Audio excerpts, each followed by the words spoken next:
भज राम राम। श्री राम राम रण कर कस राम राम। श्री राम राम शरणं मम राम राम। आपनाम अपहर्तारं दातारं सर्वसम्पदां। लोकाभिरामं श्रीरामं भूयो भूयो नमाम्यहम्। कृष्णाय वासुदेवाय हरये परमात्मने प्रणतक्लेशनाशाय गोविन्दाय नमो नमः। राम जय जय राम। श्री राम जय राम। श्री राम जय राम। श्री राम जय राम। इस चातुर्मास के पावन सत्संग में हम सब नाभागवत भक्त मार्ग का पावन कथानक प्रसंग यहाँ पर श्रवण कर रहे हैं। जैसा कि हम आपको इस चातुर्मास के श्रृंखला में 4 बात महत्व वाली बताते हैं।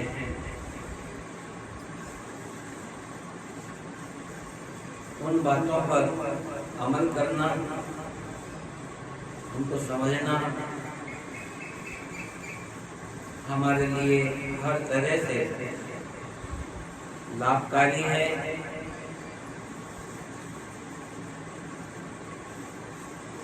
चार बात में से एक बात भी अगर याद रह जाती है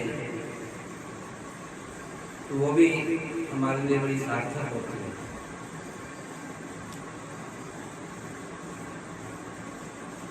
देखिए,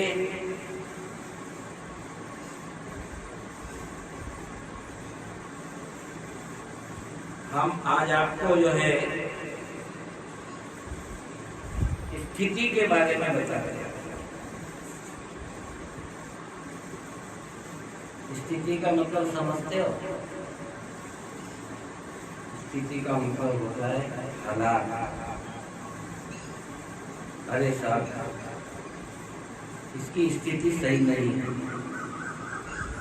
इसके हालात सही नहीं है।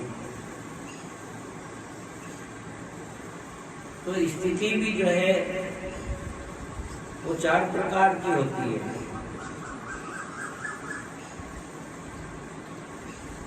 एक तो होती शारीरिक स्थिति, एक होती है मानसिक स्थिति, और एक होती है धार्मिक स्थिति, और एक होती है आर्थिक स्थिति।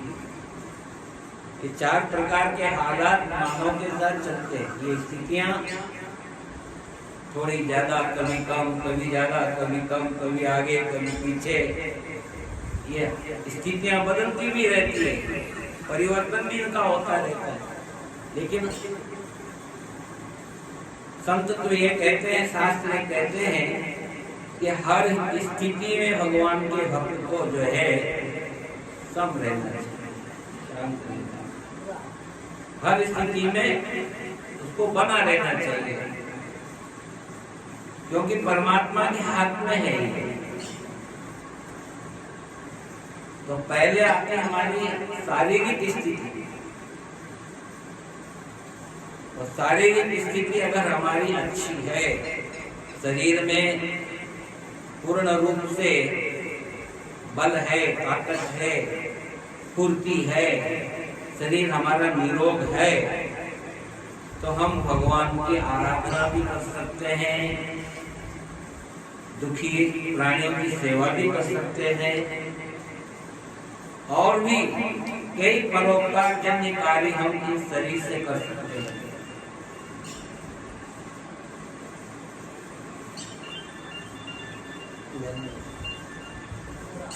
बोलो राम राम।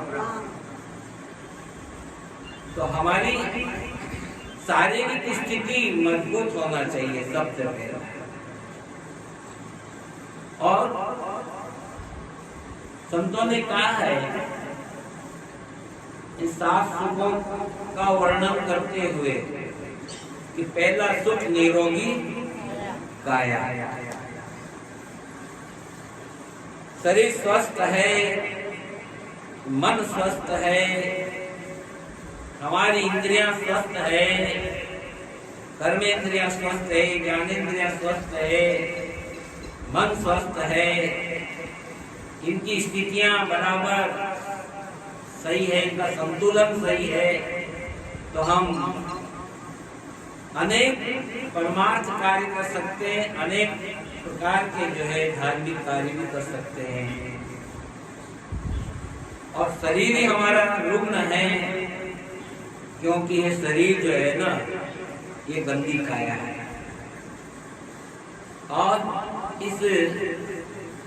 और इसको रुग्ण काया भी कहते हैं। इसमें कई प्रकार के रोग भी समाहित रहते हैं जो हमें कभी दिखाई नहीं देते हैं।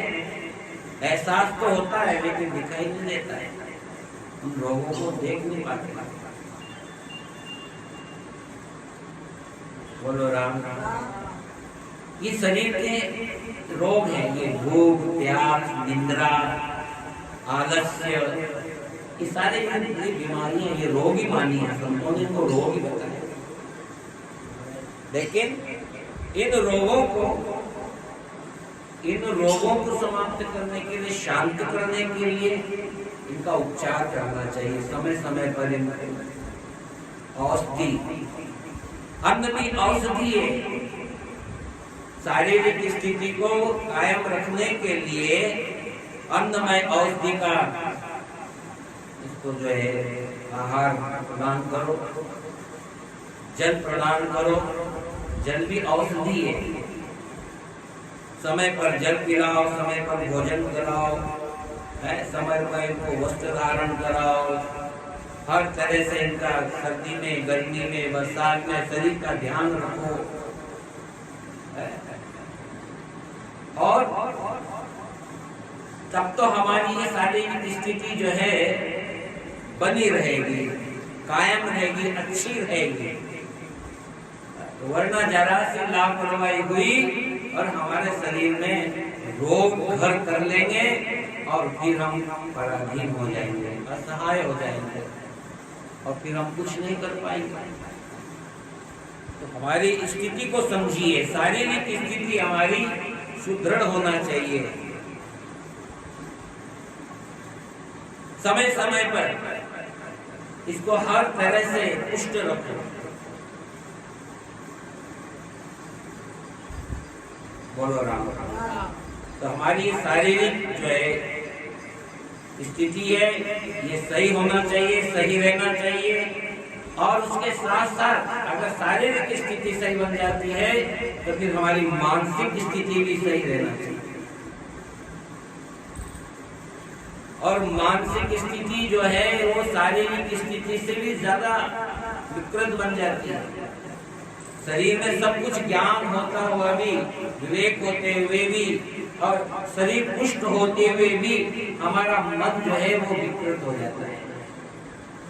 इसलिए इसके ऊपर मानसिक स्थिति पर नियंत्रण करना रखना बहुत आवश्यक है। और उसके लिए सद्गुणों को, सत्संस्कारों को, सद्विचारों को अमल करना ये मानसिक स्थिति को सुधारने का कारण है। आज मन नहीं है साहब, आज मन कंट्रोल में नहीं है, आज मन नहीं लग रहा है, आज मन विकृत हो गया है, आज मन डामाडोल हो गया है, आज तो हमारा मन बिगड़ गया। आज जो है हमारी मन के हालात ठीक नहीं है, मन की स्थिति जो है वो खराब होती जा रही है। तो इस मन की स्थिति को संभालने के लिए, मन की स्थिति को स्थिर करने के लिए, शांत करने के लिए, इसको पुष्ट करने के लिए, इसकी स्थिति को स्थिर रखने के लिए हमें जो है आध्यात्मिक मार्ग अपनाना पड़ेगा। या क्योंकि ये मन जो है ना भौतिकवाद से भी अस्थिर हो जाता है, इसकी जो स्थिति बिगड़ती भौतिकवाद से ज्यादा बिगड़ती है। घर में कोई परिस्थिति ऐसी आ जाए तो मन जो है बड़ा विकृत हो जाता है। कोई हमें कोई उल्टा सुल्टा भी बोल दे तो मन हमारा एकदम विकृत हो जाता है, मन मूर्छित हो जाता है, मन कमजोर पड़ जाता है, मन असहाय हो जाता है। तो कहते हैं कि मन की स्थिति के लिए मनोबल की आवश्यकता है। मनोबल से मन की स्थिति कायम रहती है। तो शारीरिक स्थिति और मानसिक स्थिति, मानसिक स्थिति तो शारीरिक स्थिति से भी ज्यादा खतरनाक है। अगर पागल हो गया मनुष्य तो फिर जो है मन अगर पागल हो गया, मन विकृत हो गया तो शरीर का नाश कर दे। शरीर फिर कुछ भी नुकसान किसी का कर सकता है, फिर तो शारीरिक स्थिति भी और बिगड़ जाएगी। इसलिए शारीरिक स्थिति की अपेक्षा मन की स्थिति पर ध्यान देना बहुत जरूरी है। मन विकृत नहीं होना चाहिए। संतों ने, शास्त्रों ने, वेदवाणी में, गुरुवाणी में तो पहले ही सब ये कहा है कि मन बड़ा विकल है, मन बड़ा चंचल है। इसके लिए संतदास जी महाराज ने अपने अनुभवजन्य वाणी में बहुत ही अच्छा कहा है। संत दास मन विकल है, विकल कहते हैं चंचल को।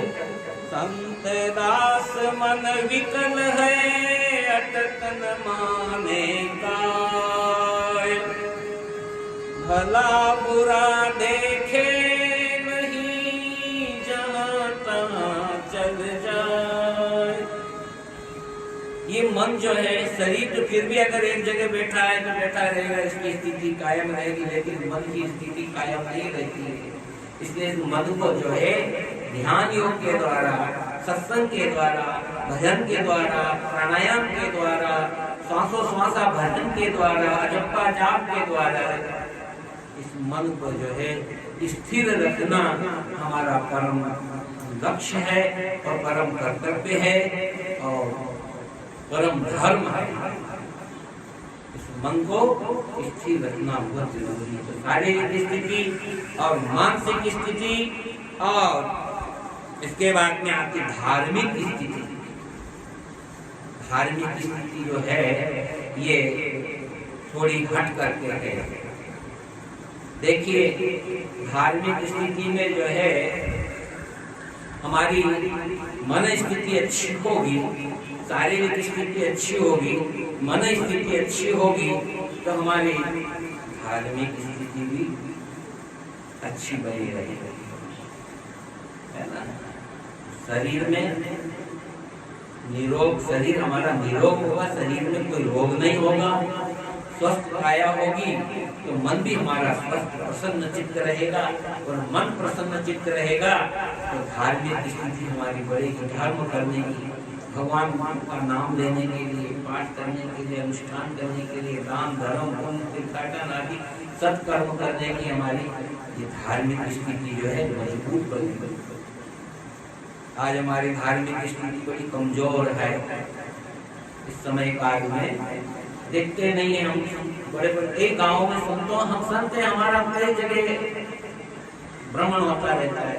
हमने गांव में ऐसे ऐसे धार्मिक मंदिर देखे, धार्मिक रामद्वारे देखे, धार्मिक स्थान देखे, जीर्ण शीर्ण हो रहे हैं, टूट फूट हो रही है, बिखर रहे हैं, नए नए मंदिर बना रहे हैं, वहाँ दुनिया जा रही है, लेकिन पुराने ठाकुर जी पुराने मंदिर में बैठे हैं, मंदिर में जाले आ रहे हैं, कोई झाड़ू निकालने वाला, कोई भगवान को पूछने वाला। ये मंदिर ऐसे कैसे टूटा पड़ा, और पंचायती मंदिर ज्यादा खराब है। एक समाज, ब्राह्मण समाज का मंदिर अलग, वैष्णव समाज का मंदिर अलग, माली समाज का अलग, मावा समाज का अलग, अलग अलग जाति के अलग अलग मंदिर हैं। लेकिन जो पंचायती मंदिर है, 5 समाज के जो मंदिर है, वो सबसे ज्यादा विकृत हो रहे, उनकी धार्मिक स्थिति जो बड़ी विकृत हो रही, बड़ी खराब हो रही।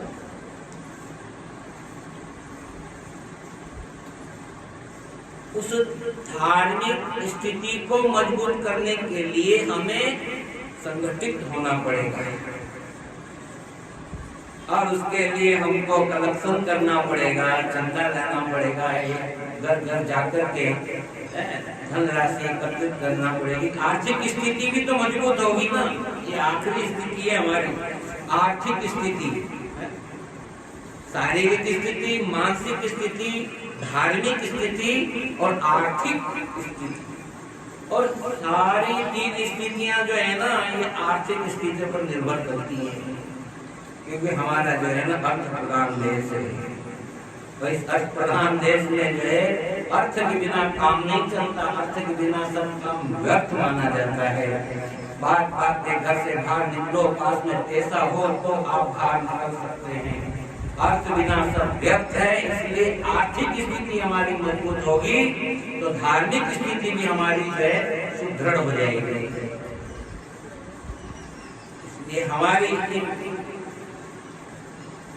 और अन्य स्थितियां तो दुनिया भर की बहुत है, लेकिन ये 4 स्थिति है, ये बड़ी हमारी समझने लायक है।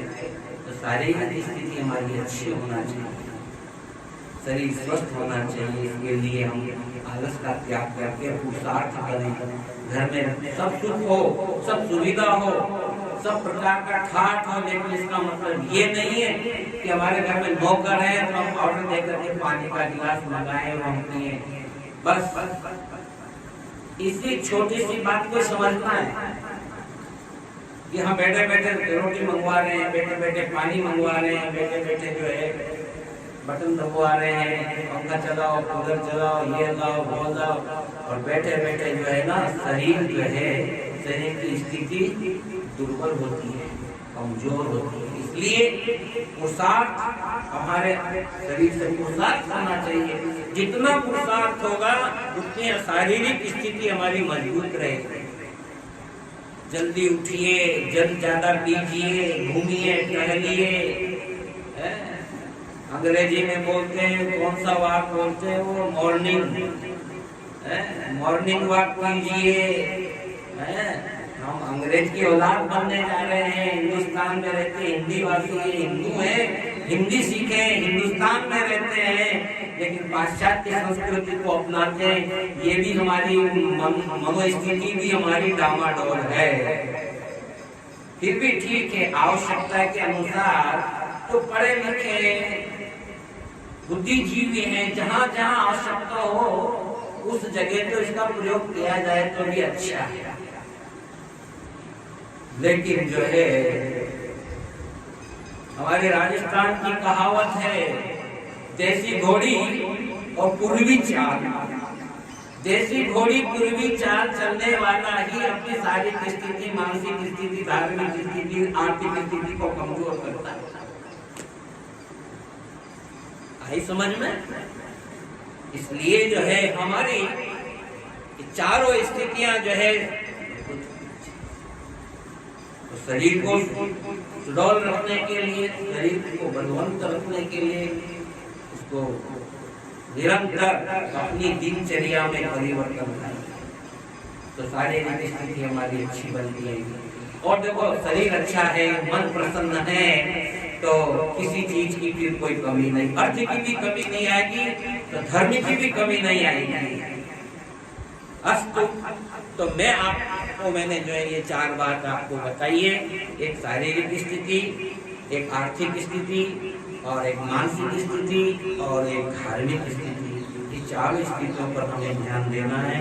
तो शरीर अच्छा रहेगा तो रोज सत्संग में आओगे, सत्संग का लाभ लोगे, और शरीर कमजोर होगा तो बैठा नहीं जाएगा, आलस्य बढ़ जाएगा, बढ़ जाएंगे, तो हमारा जीवन जो है पतन की ओर बढ़ जाएगा।